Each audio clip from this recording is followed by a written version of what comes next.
Most people get this wrong when they think about starting a company in Malta. They assume it is only for gaming companies, tax structures, or large financial firms. But that is not the full picture. Malta is actually one of the most structured and internationally respected business jurisdictions in Europe, if you understand how the system really works. Here's the truth no one tells you up front. Starting a company in Malta is not difficult because of complexity. It becomes difficult only when people misunderstand share capital rules, skip compliance steps, or rush into banking without preparation. Now, here is exactly what you are going to learn in this video. You will understand how company formation in Malta works in 2026, which company types foreigners choose, the full legal step-by-step process, required documents, real costs, timelines, banking setup, tax basics, compliance obligations, and the biggest mistakes that delay approval.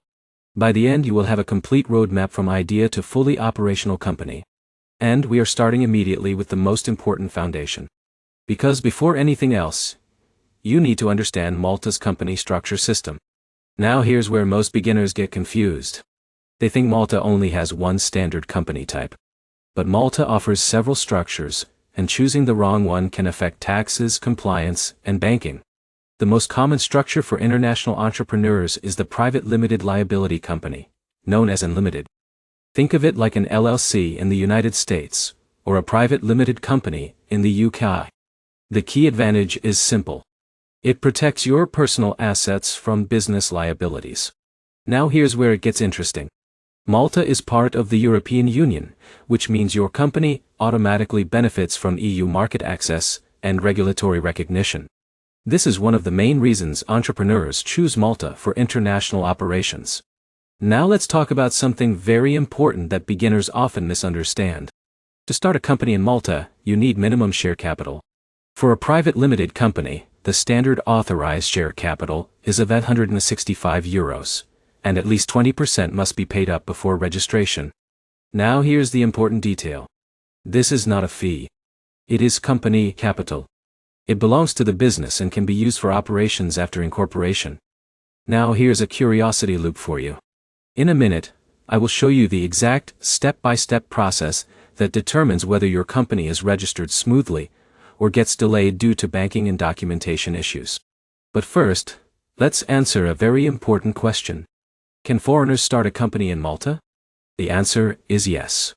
Foreigners can fully own Maltese companies. There is no citizenship requirement for shareholders or directors. But here's the catch.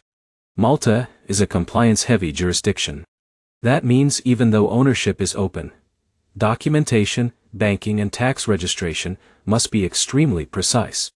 Now here's what many beginners don't realize.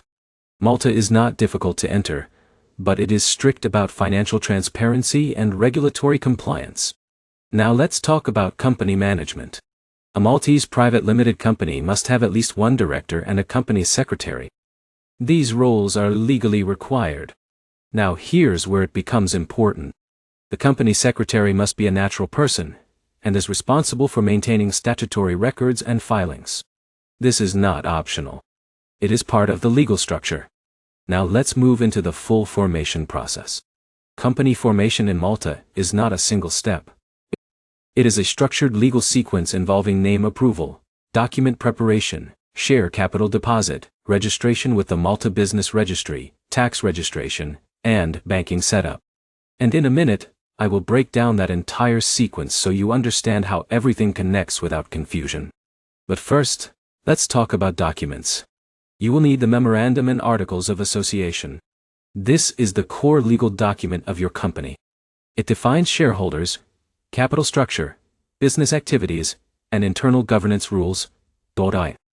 You will also need identification documents such as a passport, proof of address, and sometimes additional compliance documents depending on your country of origin and business activity.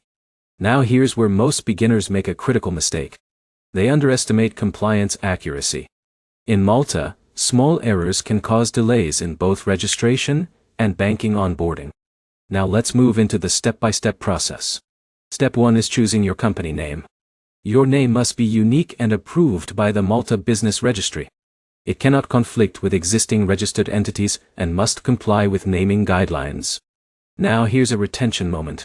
The next step is where most delays happen, not because it is complex, but because it involves legal drafting and banking coordination. Step 2 is drafting the Memorandum and Articles of Association. This document defines ownership structure, share capital, directors, and company purpose. Now here's where it becomes important. This document must be signed by all shareholders and prepared according to Maltese company law standards. Even small inconsistencies can delay registration. Now here's where it gets interesting. Malta is very precise about corporate governance structure. Everything must be clearly defined from the start. Step 3 is depositing share capital into a bank account. The bank issues a confirmation certificate that is required for registration. Now here's the reality. Without this certificate, your company cannot be incorporated. So banking is not optional. It is part of the legal chain. Now, here's a common problem.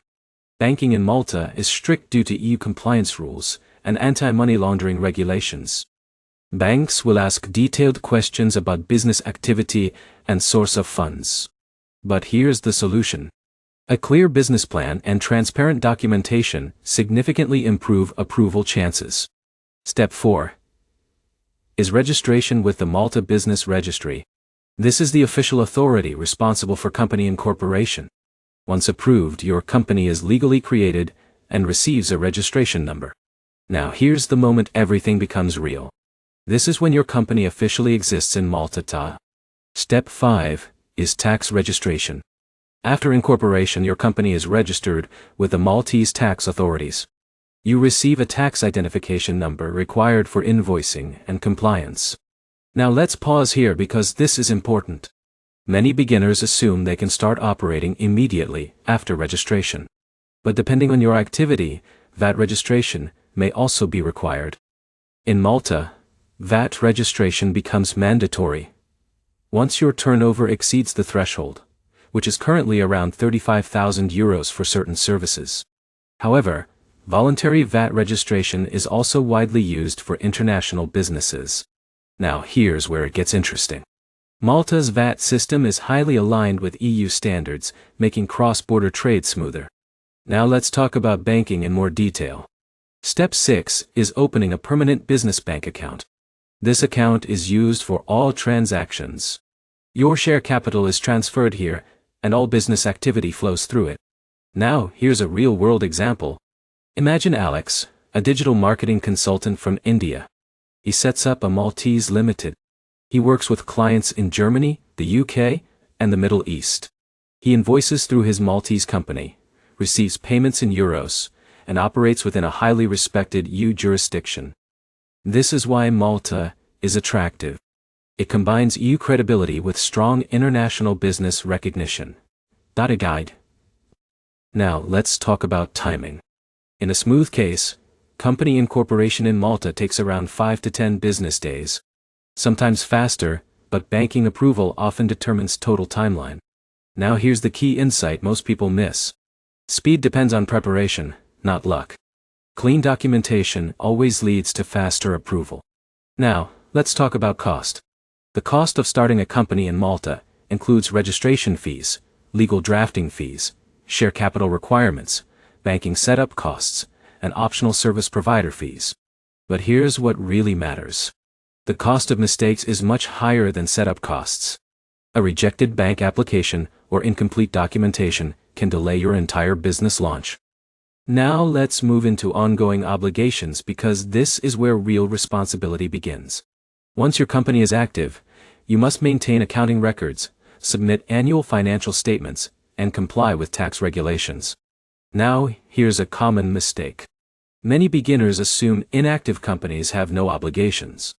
That is incorrect. Compliance is mandatory regardless of activity level. This is why many foreign founders hire Maltese accountants. It ensures compliance and avoids penalties. Now let's talk about VAT strategy again. If you are working with EU clients or building a scalable business, VAT planning becomes important early. But registering too early without understanding your structure can create unnecessary administrative workload. So timing matters more than urgency. Now here's the final insight before we wrap up. Malta is one of the most respected EU jurisdictions for international business. It is not the easiest, but it is highly credible, structured, and globally recognized. Now let's quickly summarize everything. To start a company in Malta in 2026, you choose a private limited company structure, prepare memorandum and articles of association, deposit minimum share capital, register with the Malta Business Registry, complete tax registration, open a business bank account, and maintain ongoing compliance. The biggest takeaway is simple. Malta rewards structure and preparation. If you follow the process correctly, it becomes a powerful EU business base. And now you have a complete roadmap from idea to fully operational Maltese company. If you found this guide useful, make sure to like the video, leave a comment with your questions, and subscribe. In upcoming videos, I will break down how to build international companies using EU jurisdictions, including banking strategies, tax optimization, and global scaling systems for 2026.